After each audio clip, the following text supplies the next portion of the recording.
출애굽기 16장 1절로 3절까지 말씀 우리 같이 보도록 하겠습니다. 이스라엘 자손의 온 회중이 엘림에서 떠나 엘림과 시내산 사이에 있는 신광야에 이르렀다. 이집트 땅에서 나온 뒤 둘째 달 보름이 되던 날이다.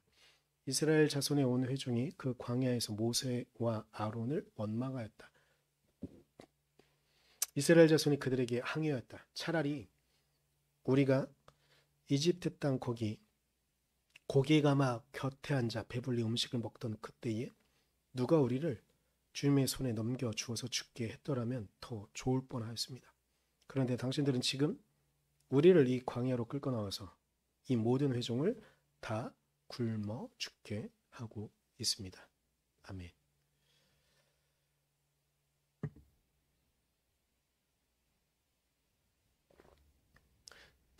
제가 광고 시간에도 말씀드리고 기도하면서도 이렇게 기도하긴 했는데 대한민국은 이제 위드 코로나로 접어든 지 2주 정도의 시간이 지나고 있습니다.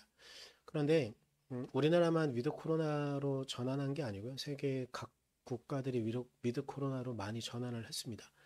그런데 아주 특이한 한 국가가 있습니다. 우리보다 훨씬 이전에 위드 코로나를 시행을 했고요.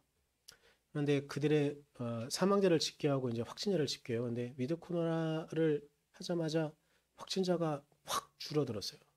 그리고 최근 며칠 전에는 사망자가 단 한 명도 기록되어지지 않은 국가가 있습니다. 대단하죠? 이게 사실이라고 한다면 주변의 다른 국가들은 그 나라가 어떻게 위드 코로나로 전환했고 전환하는 방식이 무엇인지 그들이 하고 있는 건 어떤 것인지 보고 배우려고 할 겁니다. 그런데 그 국가가 확진자도 줄어들고 있고 사망자도 0명을 기록한 기록이 있음에도 불구하고 주변에 있는 국가 혹은 저 멀리 떨어져 있는 국가들도 그 나라가 어떻게 그렇게 했는지 궁금해하지 않습니다. 그들에게 배우려고 하지 않습니다. 어느 나라일까요? 혹시 아시겠습니까? 제가 말씀드리는 국가가? 우리 바로 옆 나라 일본입니다. 일본은요, 우리나라보다 한 2주인가 3주 전부터 위드 코로나로 전환한다고 하면서 일상으로 다 움직이라고 그랬어요. 그리고 실제로 그들의 통계상으론 확진자가 엄청나게 줄어들고 있습니다. 그리고 며칠 전에 실제로 사망자가 0명이었고요. 주변에 있는 국가들은 그들이 어떻게 하고 있는지 배우지 않습니다. 왜냐하면요, 그들의 그 기록을 대부분의 국가들이 믿지 않기 때문입니다. 주변에 있는 국가들은요, 그리고 분명히 일본은 선진국이거든요. 경제적으로도 그렇고 사회 문화적으로도 되게 선진국이라고 이런 말을 들었던 국가입니다. 그런데 지금 일본에겐 어느 국가도 그들이 위드 코로나를 어떻게 했는지 궁금하지 않습니다. 왜냐하면 그 통계상에 거짓이 있다는 걸 주변에 있는 국가들은 알기 때문입니다. 제가 하나 말씀을 드리면 확진자가 줄어들고 있는 이유는요. 검진 수를 확 줄였기 때문입니다. 우리나라는 코로나가 의심 환자가 생기면 보건소나 병원에 가면 물론 돈을 내긴 하지만 보건소에 가면 무료로 해주잖아요. 근데 일본은 보건소로 가도 어디든 가든 검사를 했을 때 코로나가 아니면 돈을 자기가 내야 됩니다. 우리나라는 지금 의료보험에서 다 해주기 때문에 코로나 검사가 얼마인지 잘 모르는데 대부분 10만 원, 한 번에 10만 원이 듭니다. 그러니까 일본은 자기가 의심이 되더라도 이게 코로나가 아니면 자기가 부담해야 되기 때문에 사람들이 못하는 거예요. 그러니까 통계수는 확 줄어들 수밖에 없는 거죠. 그러니까 모수가 작으니까 그러니까 검사하는 사람들의 모수가 확 줄어드니까 확진자도 줄어들 수밖에 없는 그런 구조인 것이죠. 그리고 요즘 이제 추워지잖아요. 감기로 사람들이 죽을 수 있습니다. 실제로 감기로 많은 사람들이 죽습니다. 그런데 코로나 검사를 하지 않은 상태에서 감기로 죽었는지 코로나 때문에 죽었는지 알 수가 없기 때문에 일본은 그렇게 수치가 나오고 있는 것이죠. 그런데 일본이 왜 그렇게 하느냐? 뉴스를 계속 들으신 분들은 보신 분들은 아시겠지만 최근에 일본에 총리 선거가 있었습니다. 아니 국회의원 선거가 있었습니다. 집권당은 이게 통치가 잘하고 있다는 걸 보여주기 위해서 돈을 내서 검사를 받도록 하면서 이게 잘 컨트롤 되고 있다라는 것. 아마 기저질환이 있던 많은 이들이 일본에서 목숨을 잃어가고 있을 겁니다. 기저질환과 코로나가 합쳐지면 원래 독감에 코로나도 독감인 건 아시죠? 독감의 한 분류인 건 아시죠? 코로나와 그러니까 기저질환과 독감이 합쳐지면 몸이 급격하게 쇠약해지고 곧 생명을 잃을 수 있거든요. 아마 수없이 많은 사람들이 일본에서는 그렇게 지금 목숨을 잃어가고 있을 겁니다. 그런데 일본은 왜 그럴까요? 이 상황에 대해서 시민들이 길거리에 나와서 싸우지 않습니다. 시위하지 않고 따지지 않습니다. 따지고 묻는다고 하더라도 일부의 사람들만이 그렇게 하고 있습니다. 왜 일본은 지금 그럴까요? 그리고 이런 상황들이 계속되어지고 있음을 알고 있음에도 불구하고 일본에 총선이 있었는데요. 집권당이 승리했어요. 그러니까 보통 다른 국가, 선진국이라고 말하는 국가에서 이런 일이 일어났다고 하면 집권당이 바뀌었을 겁니다. 그런데 일본은 집권당이 바뀌지 않았고 오히려 투표를 했을 때 집권 연합체가 오히려 일본은 특이해서 그러니까 세세한 설명을 다 하려면 시간이 너무 많이 걸리니까 거기는 집권당이 연합체로 되어져 있는데 그 연합체의 덩치가 더 커졌어요. 이상한 거죠? 어떻게 그럴 수 있을까?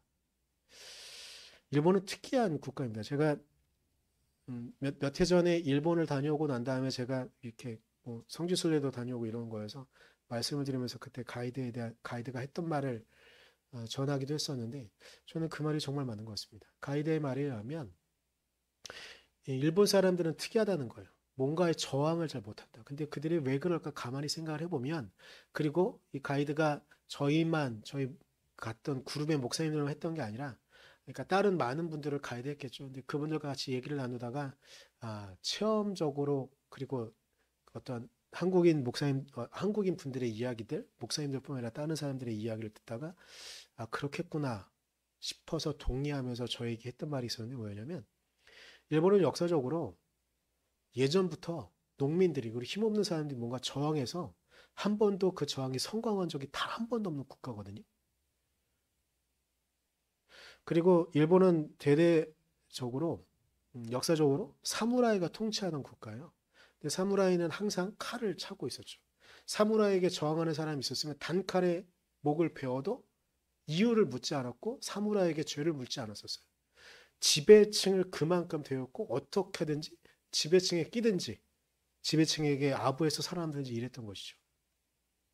그러니까 이런 아주 깊은 역사 가운데 일본 사람들의 DNA는 무언가 저항해서 얻어내고 그 얻은 결과물을 계속 보존시키지 못했던.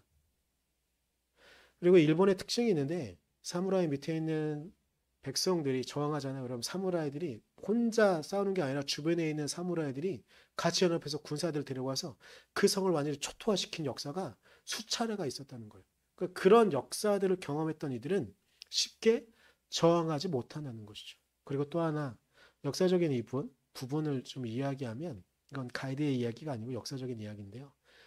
일본은 기본적으로 민주주의 국가이긴 합니다.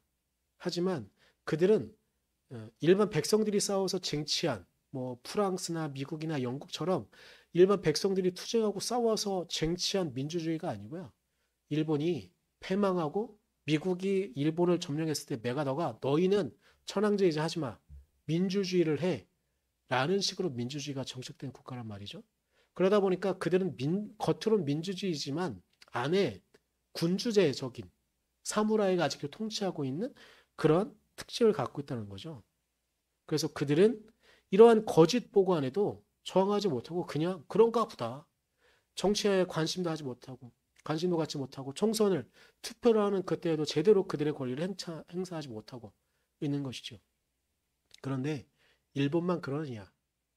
여러분 혹시 린치라는 말을 들어보셨는지 모르겠습니다. 린치라는 말은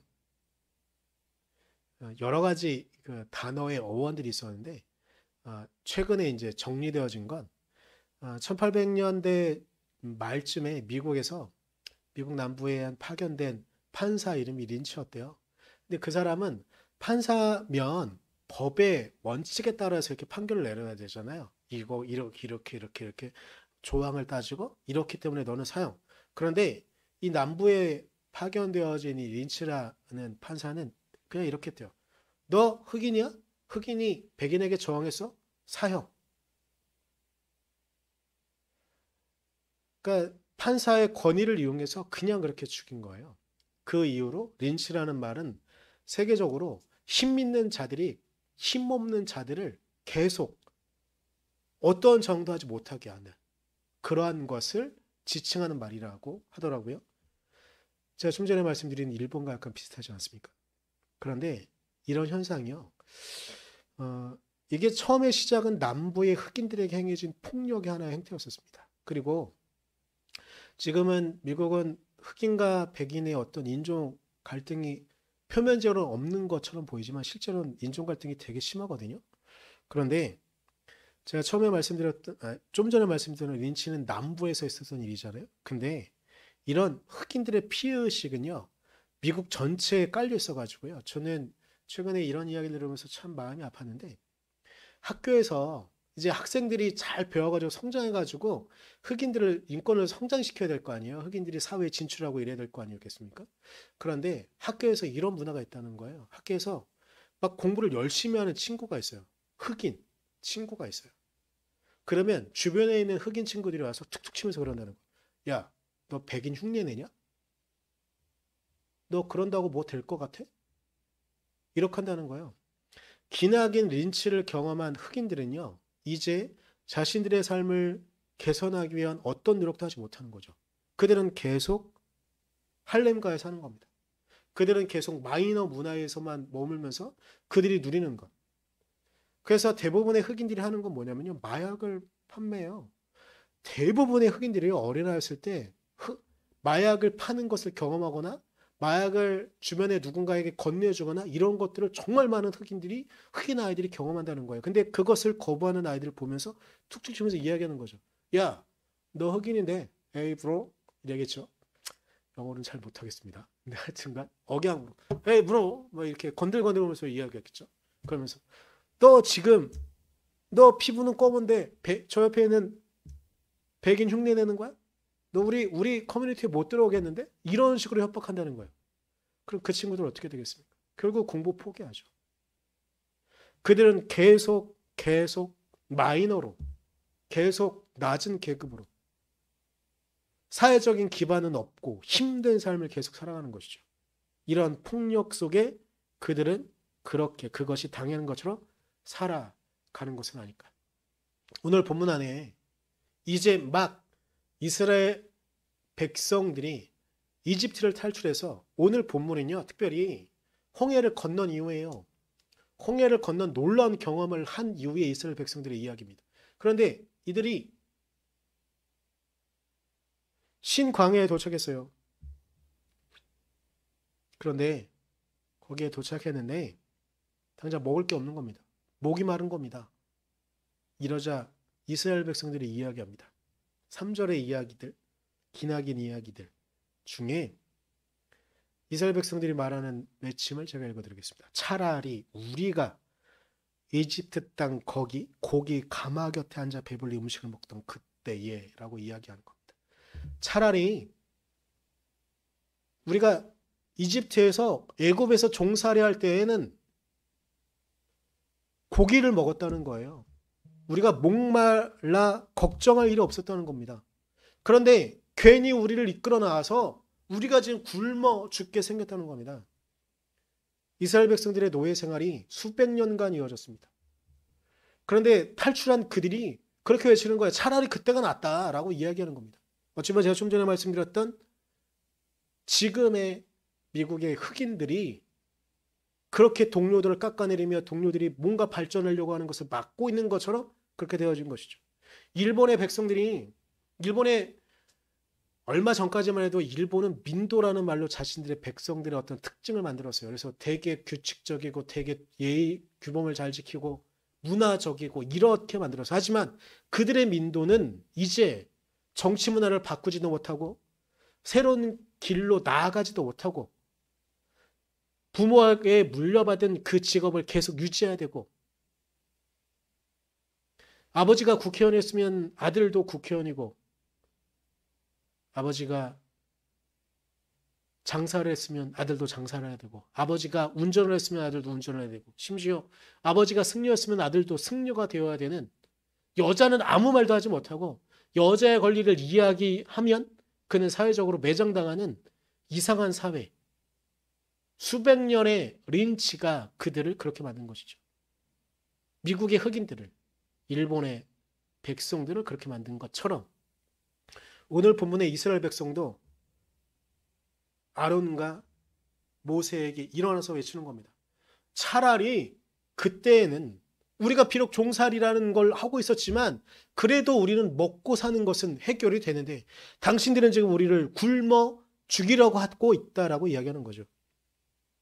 쉽게 말해 이스라엘 백성들은 이제 뼛속 깊이 노예, 근성이 물들어 있던 겁니다.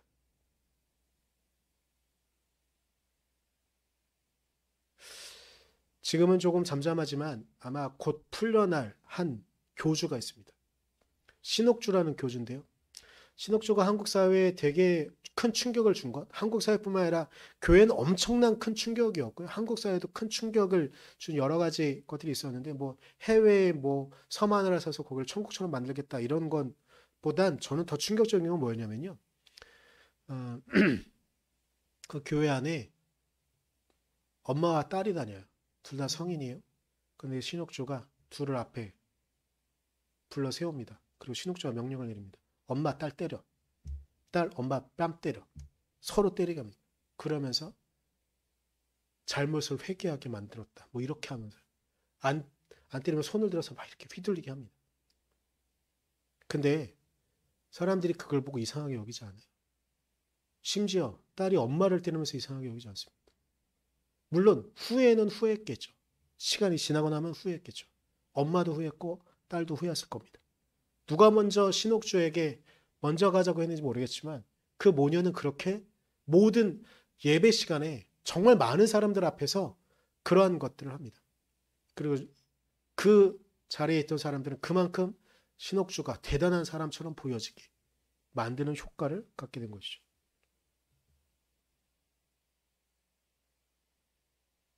뭔가 이상하지 않습니까? 그들은 어떻게 그럴 수 있었을까? 그들은 잘못된 권위를 쫓아간 겁니다. 린치라는 이 폭력 앞에 사람들이 저항하지 못한 이유는 잘못된 권위를 쫓기 때문입니다. 신옥주 사태도 있고 했으니까 하나 말씀을 드리면 앞으로 혹시 여러분들이 그런 상황을 목격하게 되면 교회에서 그걸 목격하게 되면 그것을 벗어나십시오. 그건 잘못된 교회입니다. 권력이 혹시 여러분에게 그러한 일들을 강요하게 한다고 한다면 그 권력은 부패한 권력입니다. 그리고 목사가 혹여라도 부모의 뺨을 자녀의 뺨을 때리게 하거나 혹은 직접 때리게 하는 것은 아니겠지만 부모를 향한 분노의 마음을 자녀를 향한 분노의 마음을 갖게 한다면 그는 거짓 목사입니다. 그 목사에게 벗어나십시오. 부모가 혹시 여러분을 그렇게 만들고 있다고 한다면 잘못된 부모의 역할을 하고 있는 것입니다. 자식이 혹시라도 부모님에게 부모님의 역할 이상의 것들을 강요하고 한다면 그것은 죄송하지만 혹시 부모님이라고 한다면 잘못 키운 것이니 그 자녀와는 절연하십시오. 그리고 고발하십시오. 그리고 여러분의 연인이 영호가 있었어야 되는데 영호가 앞으로 만날 연인이 혹여라도 그리고 영호가 연인에게 그러한 일들을 강요한다고 한다면 그건 잘못된 겁니다. 당장 헤어져야 되고 할 수만 있다면 고발하십시오. 그들은 징벌을 받아야 됩니다. 그러네 이러한 일들이 신옥주 같은 일이 왜 일어났냐? 신옥주는 처음에 하나님의 권위를 자기의 권위에 조금씩 깃들었을 거예요. 그래서 하나님이 자신을 통해서 그런 일을 하는 것처럼 사람들을 오염시키고 세뇌시켰을 거예요. 그런데 잘 생각해야 되는 것이 있습니다. 우리가 하나님 앞에 순종하는 이유는 무엇일까요? 하나님이 우리를 폭력으로 다스리기 때문에 우리가 하나님 앞에 순종합니까? 하나님의 말씀을 따라갑니까? 하나님은 우리를 사랑으로 이끌고 계시기 때문에 우리는 그 사랑에 순종하며 그 사랑에 감사드리며 그 권위 앞에 순종하고 쫓아가는 것입니다. 하나님은 우리를 당신의 소유로 보는 것이 아니고 당신이 보호할 귀한 존재로 우리를 보시고 계시기 때문에 우리를 인내하며 우리를 사랑으로 안아주고 계신 것이죠. 그런데 잘못된 목사들은, 잘못된 종교 지도자들은, 그리고 종교를 이용해 세상의 권력을 취하려고 하는 이들은 그 하나님의 뜻을 권위로, 권력으로 전환시켜서, 사랑이 아닌 권위로, 사랑이 아닌 권력으로 전환시켜서 일반 백성들을 자기 마음대로 휘두르려고 합니다. 그 기나긴 시간들을 경험한 이 땅의 수없이 많은 백성들은 그것이 괜찮은 것처럼 오해하기도 하고 때로는 잘못된 길을 가기도 합니다. 그런데 그것이 진정으로 하나님의 뜻일까요? 이 땅에 예수 그리스도께서 오셨습니다. 이 땅에 예수 그리스도께서 오셔서 정말 많은 잘못된 사고방식들과 잘못된 생각들을 바꾸셨는데요.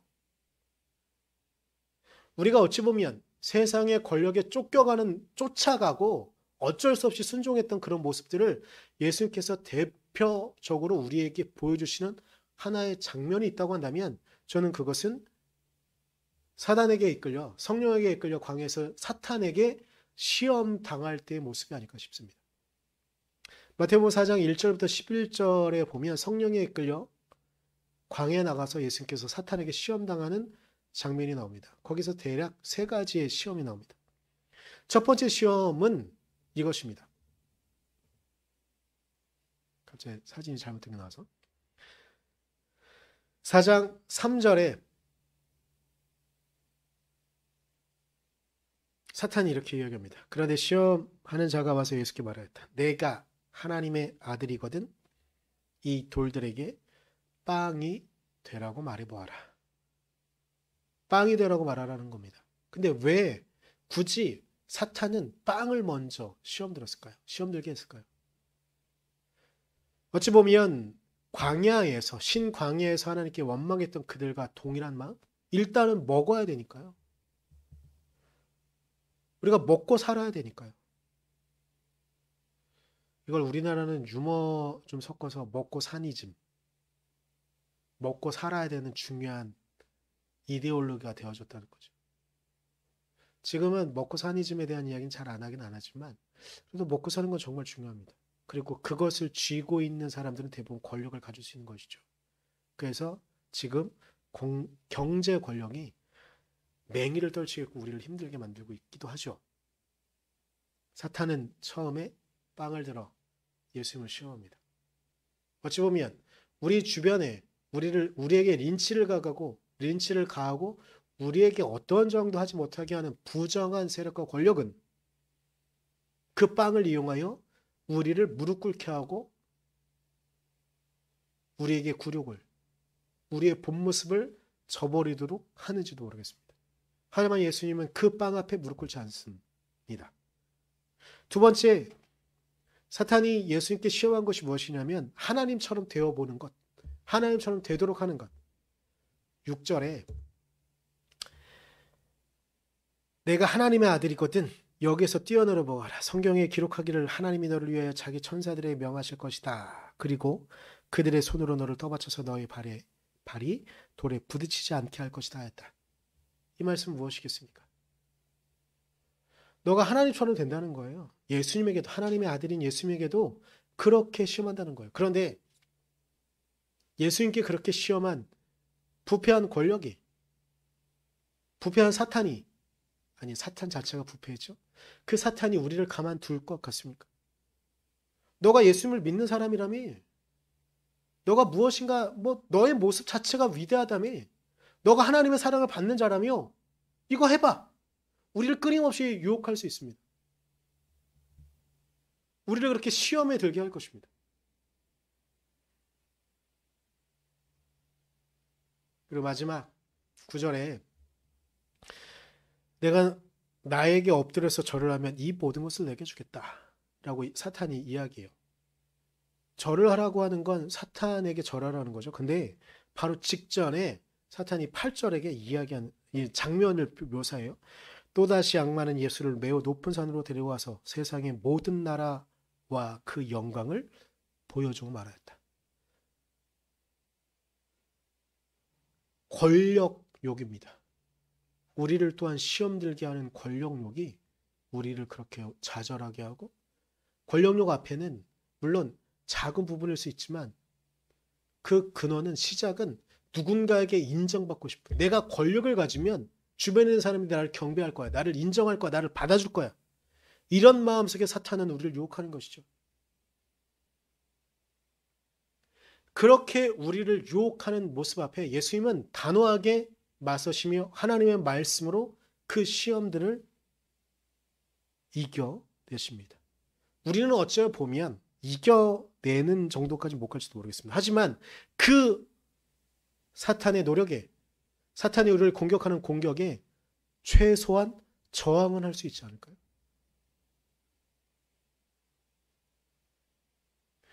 우리의 약점을, 인간의 약점을 너무나 잘 알고 있는 사탄은 예수님을 시험했던 것처럼 우리를 매일매일 끊임없이 그렇게 유혹하고 시험에 들게 할 것입니다. 이때 우리는 어떻게 싸울 수 있겠습니까? 예수님처럼 싸울 수는 없을까요? 예수님께서 하나님의 말씀으로 하나님과 더불어 싸웠던 것처럼 우리도 하나님의 말씀으로 하나님과 더불어 이 땅의 사탄과 싸울 수는 없을까요? 우리를 억압하는 세상에 우리의 본 모습으로 살아가지 못하게 하는 세상의 권력에 우리는 그렇게 싸울 수 없을까요?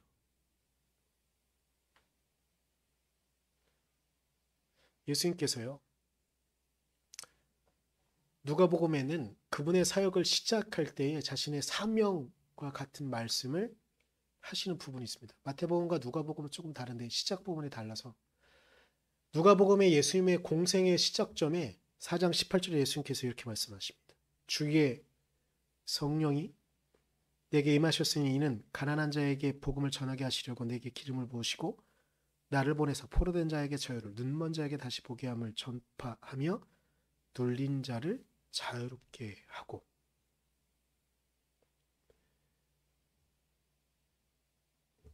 오늘 설교 제목이 19절에 있는 건데 주의 은혜의 해를 전파하게 하라십니다. 어찌 보면 예수님께서는 이 땅에 오셔서 우리에게 자신의 사명을 말씀해 주시는데 가난한 자에게 진정한 자유를 주는 복음을 우리에게 알려주시고자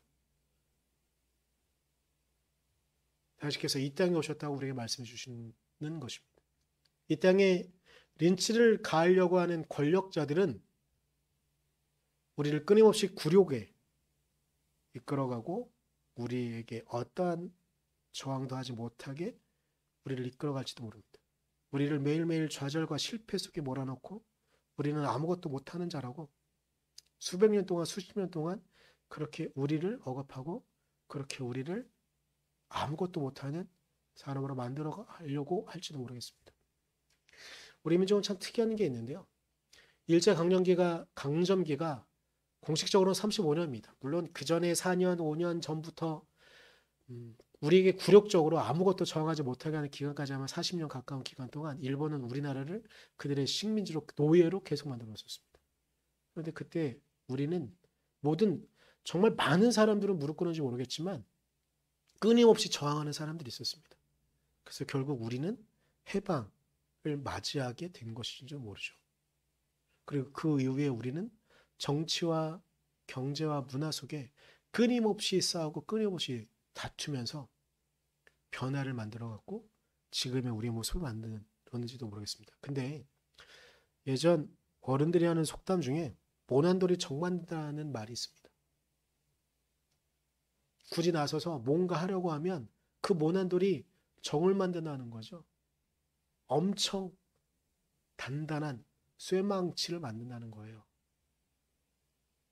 그런데 우리는 늘 모난돌 하나가 나서 우리 민족만 그런 게 아니라 이 땅의 기독교를 이 땅의 복음으로 살아가는 수없이 많은 이들 가운데 어찌 보면 정말 소수의 사람들이 모난돌이 되어서 복음으로 즉 예수 그리스도의 십자가로 이 땅을 말하며 이 땅이 나아갈 바가 무엇인가 하나님의 말씀으로 나아갈 바가 무엇인가를 말했던 것이 지금 이 자리까지 오게 만든 것입니다.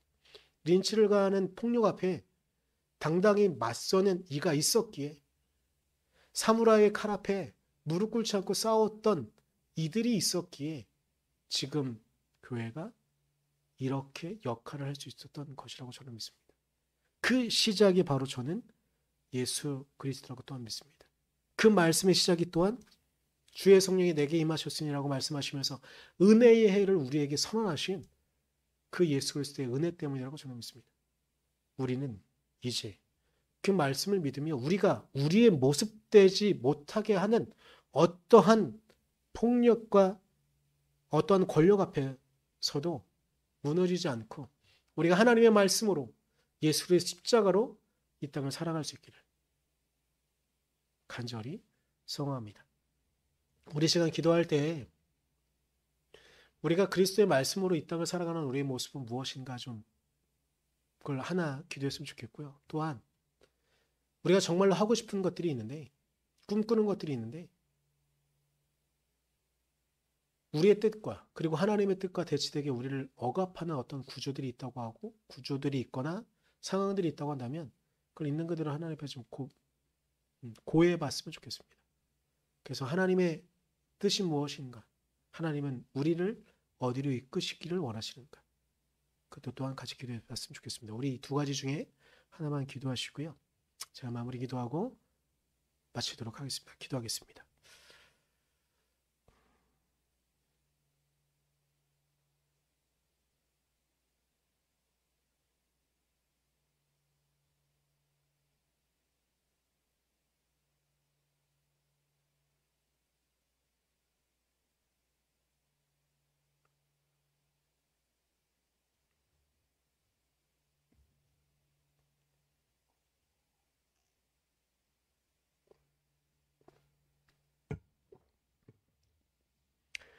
연하여 기도합니다. 주님, 우리가 이 땅을 살아갑니다.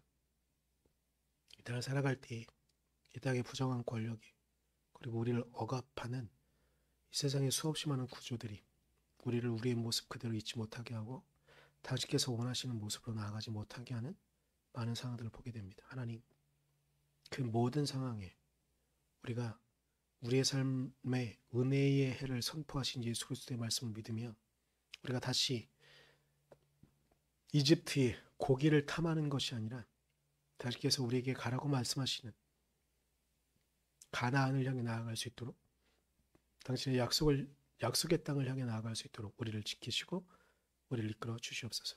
당신께서 그렇게 우리를 이끌어 주시길 간절히 소망하며 당신의 말씀대로 따라가오니 우리를 지키시고 우리를 이끌어 주시옵소서. 지금은